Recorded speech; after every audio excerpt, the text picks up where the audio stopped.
നിയമസഭാ തെരഞ്ഞെടുപ്പ് അടുക്കാൻ പോകുന്ന സമയത്ത് അഴിമതിക്കെതിരെയും നിയമവാഴ്ചയ്ക്കായും എപ്പോഴും സംസാരിക്കുന്ന കോൺഗ്രസിന്റെ യഥാർത്ഥ മുഖം ഇന്ന് പുറത്തു വരികയാണ്. സാധാരണക്കാരന്റെ കോടികൾ വിലമതിക്കുന്ന സ്വത്ത് പട്ടാപ്പകൽ വ്യാജരേഖയുണ്ടാക്കി തട്ടിയെടുക്കുന്ന നേതാക്കന്മാർ. കോൺഗ്രസിലെ ക്രിമിനൽ രാഷ്ട്രീയത്തിന്റെ ഞെട്ടിക്കുന്ന സംഭവങ്ങളിലേക്കാണ് നമ്മൾ ഇന്ന് കടക്കുന്നത്. ജവഹർ നഗറിലെ 4.5 കോടിയോളം രൂപ വില വരുന്ന വീടും വസ്തുവും വ്യാജരേഖയുണ്ടാക്കി തട്ടിയെടുത്ത കേസിലെ മുഖ്യ ആസൂത്രകനായ അനന്തപുരി മണികണ്ഠൻ ഒളിവിൽ തന്നെ തുടരുകയാണ്. കോൺഗ്രസ് നേതാവാണ് ഈ അനന്തപുരി മണികണ്ഠൻ. അതിനിടെ കേസിലെ 5-ാം പ്രതി അറസ്റ്റിലാവുകയും ചെയ്തു. 3-ാം പ്രതി കോൺഗ്രസ് പ്രാദേശിക നേതാവ് അനന്തപുരി മണികണ്ഠന്റെ അനുജനായ ആറ്റുകാൽ പുത്തൻകോട്ട ശിവക്ഷേത്രത്തിന് സമീപം MR ഹിൽസ് TC 41/790 വീട്ടിൽ താമസിക്കുന്ന ഗണപതി ഭദ്ര വീട്ടിൽ CA മഹേഷിനെയാണ് മ്യൂസിയം പോലീസ് അറസ്റ്റ് ചെയ്തത്. പ്രമുഖ കോൺഗ്രസ് നേതാവിന്റെ അടുത്ത അനുയായിയാണ് അനന്തപുരി മണികണ്ഠൻ. നിർമ്മൽ ചിട്ടി തട്ടിപ്പിലടക്കം ഉയർന്നുകെട്ട സംഘമാണ് ഈ വ്യാജരേഖ വിവാദത്തിലുള്ളത്. അനന്തപുരി മണികണ്ഠൻ പിടിയിലായാൽ കോൺഗ്രസ് നേതാവിന്റെ പല ഇടപാടുകളും പുറത്തു വരുമെന്ന ചിന്ത സജീവമാണ്. ഈ ഒരു സാഹചര്യത്തിലാണ് അനന്തപുരി മണികണ്ഠന്റെ ഒളിജീവിതത്തിനും നേതാവിന്റെ ഒരു പിന്തുണ കിട്ടുന്നത്.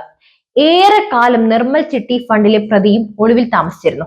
അന്നും ഈ നേതാവിന്റെ പേര് വലിയ ചർച്ചയായിരുന്നു. അമേരിക്കയിൽ താമസിക്കുന്ന സ്ത്രീയുടെ പേരിൽ കവടിയാർ ജവഹർ നഗറിലുള്ള കോടികളുടെ വസ്തുവും വീടും ആൾമാറാട്ടം നടത്തി തട്ടിച്ചെടുത്ത കേസിൽ നിർണായകമായിട്ടാണ് ഈ 5-ാം പ്രതിയുടെ അറസ്റ്റ്. വ്യാജ ആധാരം നിർമ്മിക്കുന്നതിനുള്ള സ്റ്റാമ്പ് എടുത്തതും രജിസ്ട്രേഷൻ ഫീസ് അടച്ചതും ആധാരം എഴുത്ത് ലൈസൻസി എന്ന നിലയിൽ മഹേഷിന് രജിസ്ട്രേഷൻ വകുപ്പ് നൽകിയ ഓൺലൈൻ യൂസർ ഐഡിയും പാസ്വേഡും ഉപയോഗിച്ചാണ് അനന്തപുരി മണികണ്ഠന്റെ ജാമ്യാപേക്ഷ കോടതി നേരത്തെ തള്ളിയിരുന്നത്. പ്രവാസി മലയാളിയായ ഡോറ അസറിയ ക്രിപ്സിന്റെ വീടും 14.5 സെന്റ് സ്ഥലവുമാണ് കഴിഞ്ഞ ജനുവരിയിൽ വ്യാജ ആധാരം ചമച്ച് തട്ടിയെടുത്തത്. ഡോറയുടെ വളർത്തുമകളാണെന്ന വ്യാജേന മെറിൻ ജേക്കബ് എന്ന യുവതിയുടെ പേരിൽ വീടും വസ്തുവും ധനനിശ്ചയം ചെയ്ത് നൽകി. അതേ മാസം തന്നെ മെറിൻ ജേക്കബ് മരുതൻകുടി സ്വദേശിയായ ചന്ദ്രസേനന് വിലയാധാരം ചെയ്ത് നൽകിയതായും രേഖയുണ്ടാക്കി. കേസിൽ വസ്തു വാങ്ങിയ ചന്ദ്രസേനന് ജാമ്യം ലഭിച്ചിട്ടുണ്ട്. വസ്തു വാങ്ങിയെങ്കിലും പണം കൈമാറ്റം നടത്തിയിട്ടില്ലെന്ന കാരണത്താലാണ് ചന്ദ്രസേനെ പ്രതി ചേർത്തത്. അമേരിക്കയിൽ താമസിക്കുന്ന ഡോറ അസറിയ ക്രിപ്സിന്റെ ഉടമസ്ഥതയിലുള്ള വീടും വസ്തുവും വളർത്തുമകൾ എന്ന പേരിൽ മെറിൻ ജേക്കബ് എന്ന യുവതിക്ക് എഴുതി നൽകിയതാണ് ആദ്യം മണികണ്ഠൻ നടത്തിയ തട്ടിപ്പ്. ഇതിനായി ഡോറയുമായി സാദൃശ്യമുള്ള സ്ത്രീയെ സബ് രജിസ്ട്രാർ ഓഫീസിൽ എത്തിച്ചു. അമേരിക്കയിൽ താമസിക്കുന്ന ഡോറ അസറിയ ക്രിപ്സിന്റെ പേരിലുള്ള വീടും വസ്തുവും വളർത്തുമകളായി നടിച്ച് മെറിൻ തട്ടിയെടുത്തു എന്നാണ് കേസ്. വ്യാജമായി ആധാരവും ആധാർ കാർഡും നിർമ്മിച്ച ശേഷം ഡോറയുമായി രൂപസാദൃശ്യമുള്ള വസന്തയെ എത്തിച്ച് ആൾമാറാട്ടം നടത്തിയായിരുന്നു തട്ടിപ്പ് നടത്തിയത്. ഈ ജനുവരിയിൽ മെറിൻ ജേക്കബ് എന്ന പേരിൽ വീട് ധനനിശ്ചയം എഴുതിയെടുത്ത ശേഷം ആ മാസം തന്നെ ചന്ദ്രസേനൻ എന്നയാൾക്ക് വിലയാധാരം നൽകി എഴുതി നൽകുകയായിരുന്നു. രജിസ്റ്റർ ഓഫീസിലെ രേഖകൾ, വിരലടയാളം എന്നിവയുടെ പരിശോധന വഴിയാണ് പ്രതികളെ കണ്ടെത്തിയത്. വീടും വസ്തുവും വ്യാജരേഖകൾ തയ്യാറാക്കി തട്ടിയെടുത്തതിന് പിന്നിൽ വൻ സംഘമുണ്ടെന്നാണ് അന്വേഷണ ഉദ്യോഗസ്ഥർ പറയുന്നത്. പിടിയിലായ 2 സ്ത്രീകളും പ്രാഥമിക കണ്ണികൾ മാത്രമാണെന്നാണ് അന്വേഷണ സംഘത്തിന്റെ നിഗമനം. പണം വാഗ്ദാനം നൽകി വസ്തു ഇവരുടെ പേരിൽ രജിസ്ട്രേഷൻ നടത്തുകയാണ് ചെയ്തത്. അറസ്റ്റിലായ മെറിൻ ജേക്കബ് പൈപ്പിൻ മൂട്ടിലെ ഒരു സ്വകാര്യ സ്ഥാപനത്തിലെ ഉദ്യോഗസ്ഥയായിരുന്നു.